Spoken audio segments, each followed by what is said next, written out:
Hello, everyone. This is an update for what's currently happening right now at this very moment. Um, it's a pattern, it's a cycle, and I'm breaking it, and I'm standing on business. And it's no time for me to feel sorrow and regrets or anything like that. So, collectives, if y'all guys are moving forward with your life purpose and you're coming out of certain things and you're seeing the retaliation for you choosing you and putting yourself first and think about your peace, your inner peace, your destiny, your family, your children, your loved ones. If you're thinking about these things, this message is for you. So stay here, stay tuned. This in my video might cut off, and I might have to do it too. Okay, but today I'm gonna say. Uh, 3 days ago, my person came in. Okay. Prior to that, my person coming in, and that my person was pulling on my energy, my sexual energy. Okay. You could be seeing and understanding like this is how they steal your spiritual gifts, my spiritual blessings, physical blessings. So you could be dealing with someone, a warlock or a musicianer coming in, gaslighting you, trying to pick arguments with you, confusions with you, and trying to uh, redirect you and block what's blessed to you. And so this is my story. Okay, this is what my experience, and this is just recently. My person came to my home after those couple of days. That person been putting on my energy. I remember me reacting like a child. I wanted to be around that person. That person was pulling my sexual energy, and I was like, call that person. I was like, hey, you want to hang out? Like, you want to come over? And it's the normal. Oh, what for? Da da da. Like making excuses, like they're not doing nothing spiritually to pull me this to them, and they act like they, are confused by it and don't know why I'm wanting to deal with them or whatnot. So I remember me acting like a child. Like I start pouting, I start getting upset, and just this huff and puff and, just whiny talking, things like that. And I had to step back and say, girl, you grown. You're grown. Why you're acting like this? And I say that next day, my person came to my home and we talked, you know, here and there. We said a few words to each other. Really wasn't much of nothing. That person was on a time schedule. That person had things to do, and I was cool with that. And we did not make out. Person explained to me why. I understood, whatever. So after that, the next week, I'll say the third day, he came over, and we made out, and it was like a setup for him in some way. So that person came very angry. Was very, very angry. And I didn't understand why the person was angry. At first, I was like, well, maybe it's due to, what's going on in his personal life. I'm not a person to export or to put no one business out there. So it's a personal thing that was going on. Okay, I understand that. Okay, it's cool. But I don't excuse the fact of how you treat a person. It's about how you treat a person when you're going through something, because you never know what that person can do for you. You never know if that person can bring you out of something. You never know. So conversation led to one thing to another.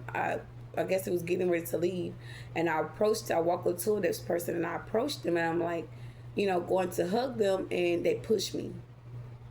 And my reaction was to push that person back, right? So I pushed him back. He stumbled a little bit onto the TV a little bit, and he's like, yeah, you know what you're doing. You know what you're doing. I'm saying, what am I doing? I'm trying to, hug you. I'm trying to show love, affection, and he's stuttering, and I'm like, okay. So I'm like, okay, I see what it's cool. So I walked out my home, and I went took a picture of his truck, and I called the police and I made a report. Not because the first time he did it, not because of that, Not because of he pushed me. I know someone were like, you mad because someone won't hug you or embrace you. It wasn't that, y'all. It was more of the fact this happened twice. So the first time when he came, to my home, prior to this time, the third time he come was like 3 days later. He came and he choked me. He pushed my head back and he grabbed my neck. He didn't choke me out, but he grabbed my neck aggressively. Okay, and I'm looking like, you really gonna do this right now? Like you really gonna do this? And after that, he grabbed me by my neck. I laid down and I was going to lay on my pillow. He picked my pillow up and pushed my head on the pillow. And after he did that, I pulled the pillow off of my face, and he walked away. And I sat down or whatever. I said, yeah, whatever, And so after that, y'all, he sat down and he was just basically kind of, you could tell when a person's upset, when they're mad. So prior to that third day, now this part was when he first came, that he did what I said he did when he choked me around my neck. I didn't say anything. I just said, yeah, what, you thought I was gonna get scared, something like that. Like, it wasn't nothing deep. Like, I didn't go off or act extra. You know what I mean? But the first thing came to my mind, like, this is what you've been wanting to do. Now hear me out when I'm saying what I'm saying. So prior to me doing that, him doing that to me, like I said, I walked out the home.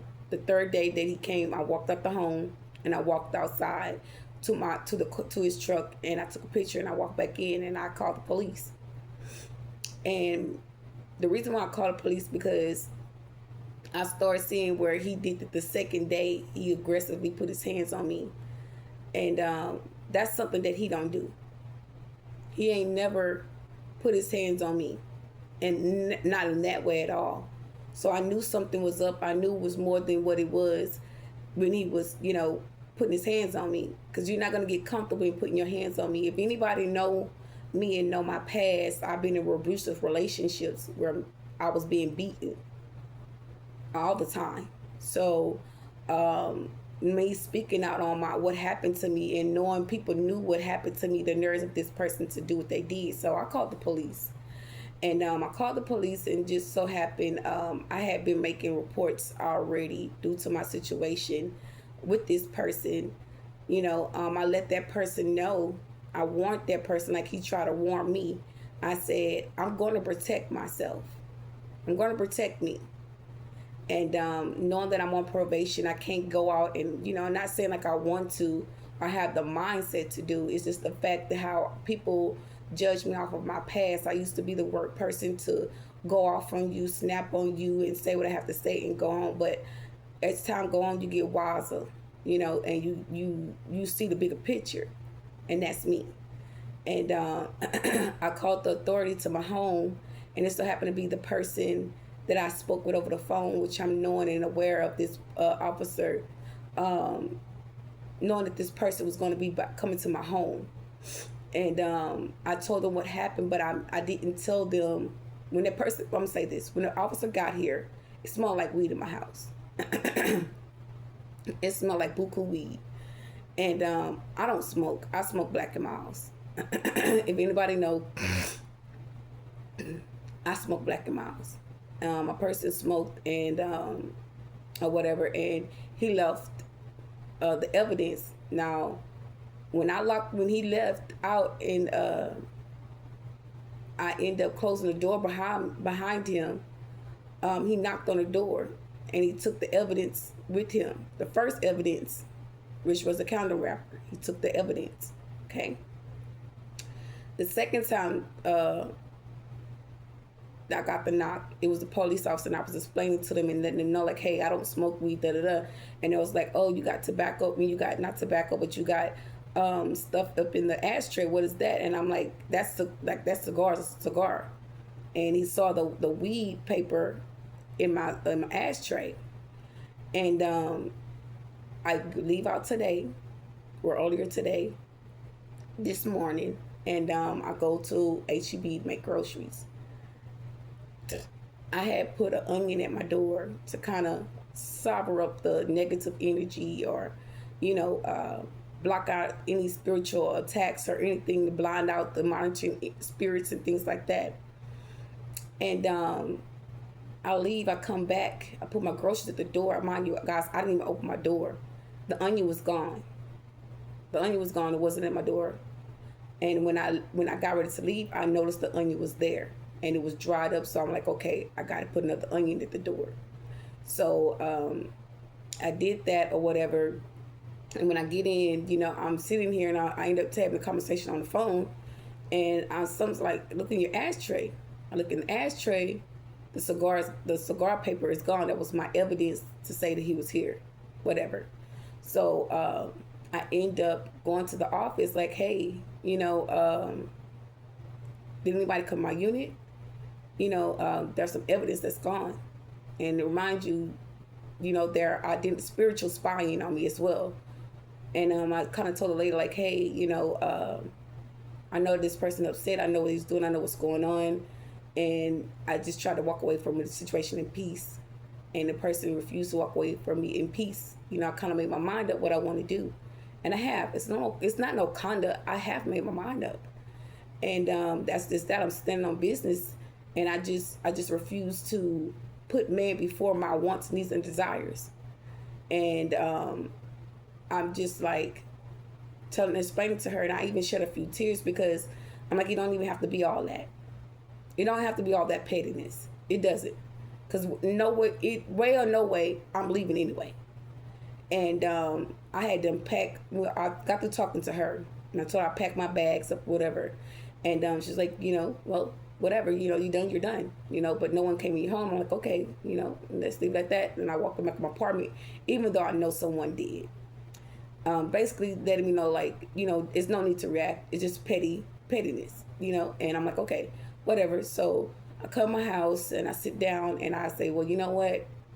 I need to call a unit because someone came to my home and took this evidence out of my home. And so the officer that I normally speak with, I wanted to speak with him and he wasn't in. So another lady was like, okay, I have someone to call you. So the guy just made his way to come back. The officer made his way to come back. So when the officer came back, when the officer came to my home, because there's no officer came back because the guy wasn't there. So when the officer came to my home, now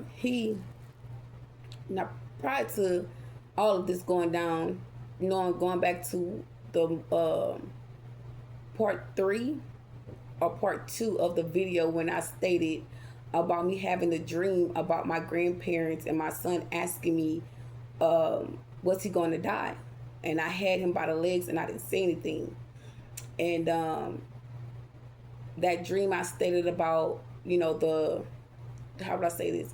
About my grandparents' house with a clock on top, and God was on top of that clock and God was breaking that clock.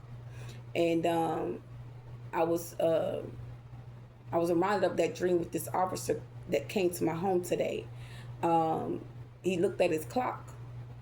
I'm talking to him and I'm telling him, you know, what happened or whatever. He looked at his clock and he started wiping his eyes, you know, wiping tears from his eyes. And whatever that may means, I know I'm not short. I know I'm on time. And you cannot, I'm going to say this. If time ran short on their end, if time ran short on their end, it's because they were all wrong. And besides the point, get to what I was stating. So I'm explaining to him while he wiping his face and looking at his watch and, you know, trying to intimidate me or whatever. I'm not bothered by it. I didn't even blink. I didn't even think twice. You know, I just kept on talking to the officer and letting them know, and, you know, they got the basic information from me that they needed, you know, and they're asking me about my Ring camera. Talking about, oh, well, what app do you use for your Ring camera, and, you know, what service provider do you need for your Ring camera? I'm like, that's none of your concerns. So this is kind of letting me know, like, they're in on what's going on, and they're making it seem like they're on my side or they got enough information. But I had to file charges on this person to move this person out my way because you're hindering me, and while you're hindering me, you're causing conflict because I choose me and I'm setting boundaries. So what I'm here to say, you know, that's my end of my story. But what I'm here to say to you guys as a collective, even if you're in an abusive relationship and you don't, have the means to move out or move on, know that there's a way of escape. There's a way of escape.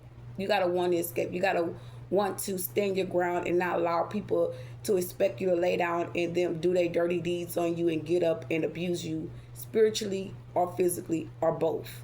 And that's what was happening to me. I was being abused spiritually and physically and emotionally and sexually. And that was not what I'm accepting. I'm not accepting anymore. I'm moving on. So now I'm hoping that you guys can do the same thing. I hope you guys take this message and realize that, you're better than what's going on. You're better than it. And now they're trying to retaliate. He's trying to retaliate by leaving things around my home, sending negative energy to my home. So blue is like the evil eye or, demonic shit. And they leave a paper wrapper and tag my apartment by putting little pieces of trash in my yard. And I'm like, this is so petty. This is so childish, so immature. And the way that I used to react, I don't react no more. It don't bother me because at the end of the day, you mad because I choose me. I can't feed into something that I choose for my own good. It's ridiculous. It's immature. And every time, I got ready to do something around my home, y'all, or I'm on my phone and I'm strolling through my phone, like, an ad will pop up on my phone or something, or, a notification pop up on my phone, I'm like pouting like a little kid. I'm pouting. And my kid energy is what's protecting me from what this person's trying to do towards me. Excuse me. And at this point, it is what it is. It's nothing else to me. Keep explaining. I just know that when you choose yourself, they're going to try to send people in to gang stalk you, troll you, manipulate you. They're even on my dating sites. They know my dating sites information where I chat with other people and I, just to ease my mind off of things that this person's going through that try to project on me. So I chat. And they even bringing people to my website to try to troll me on my website, on my profile page, or leave little dirty comments or, make a post as a message to me about that person, so just be mindful. It'll seem like it's all bad. It'll seem like they're winning, but only thing the enemy, I'm gonna tell you what the enemy does. When you on the right path, the enemy comes in and try to take you off your path. Not only take you off your path, but attack you and try to make you feel like you're not valuable for what's to come, and you are. Some of these people that they haven't healed, they have not done the work, and they've done everything to come against you in so many ways, and not healing them own self, not looking at their own shadow self, not looking at them. They worry about you. They're not even trying to heal themselves. They're not even trying to better their own situation. They're so focused on you. And when you take your focus off of them and start focusing on yourself, collectives as well, you will see things better outcome. Okay? So with that being said, y'all, I hope this was a eye opener for some of you guys. I hope you get the full understanding of what I said and how I said it. Hopefully, I have a better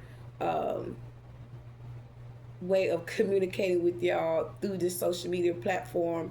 I know I have a TikTok channel where I can post my videos and my messages on there, but I'm just taking a day at a time and doing what I'm doing. It's going to be a slow process for me doing that because I'm not in a rush. Okay, I'm steady. I'm pacing myself. I'm not on any time schedule. God is not a spirit of time. I'm going to tell you that. When you know that, and the dreams that they sent to you, that's the image of a false God.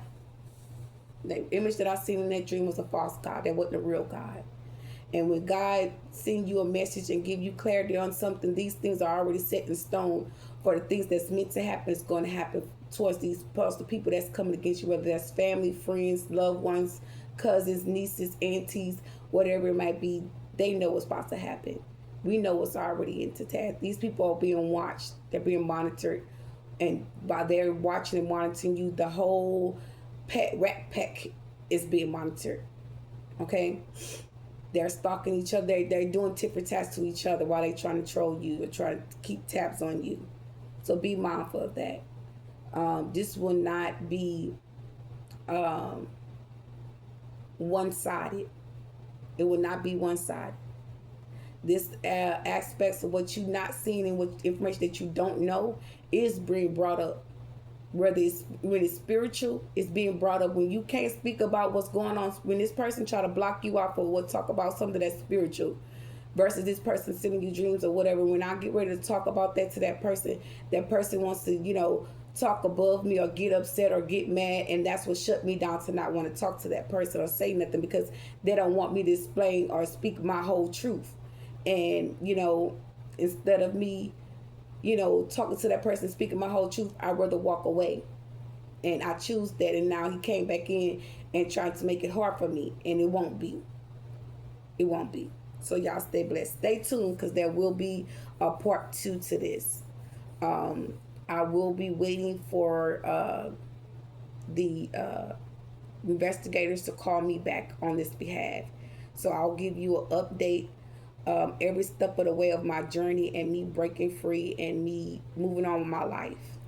So be mindful, be looking out for the message because I will let it be known, that's the update and that's what's coming. I know a lot of people probably say, don't say anything, but I won't say too much.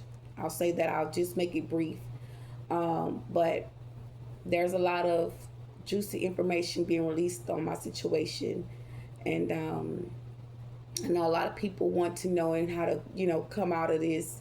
I know a lot of people that follow my page are not for my highest goods, and that's fine.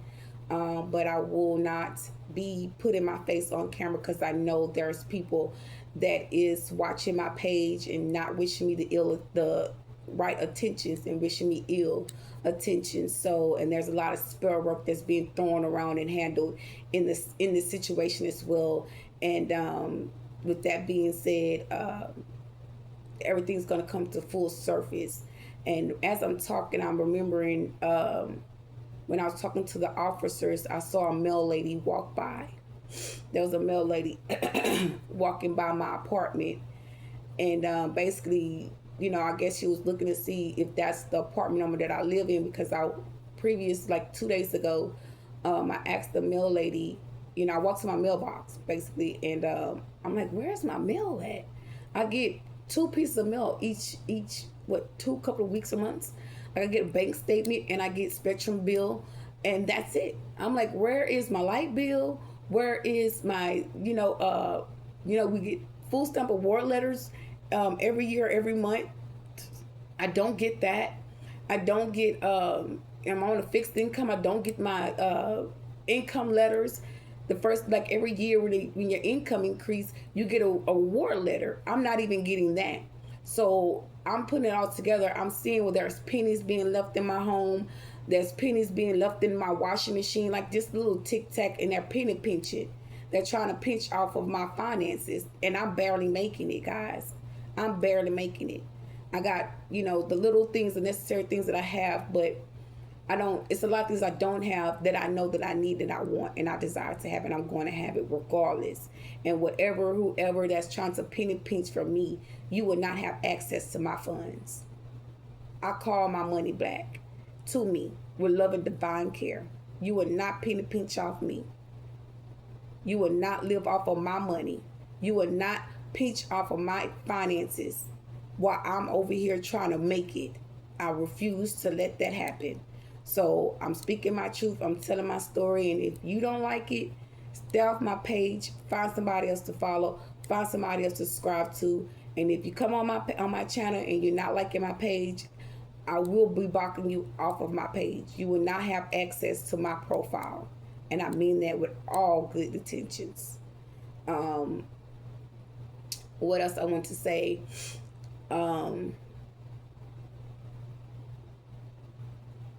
They even put like Target bags in the front of my apartment. Like they knew that I was calling the police to my residence and they put bags and trash in my yard, like I say, oh, we told her, she knows, but you didn't say anything until you actually took it to yourself. When this person called me and said that they were coming, I'm asking this person, when you coming? They hang up in my face. When this person came to my home, they were on my way to my home in the process of trying to give me information or spiritual information on top of you already heading to my home. So I don't know how you lined it up with the understanding of whatever, but just remember, you need my reaction. You need my reaction. And that I ain't giving you, because I choose me. I choose me, and it is what it is.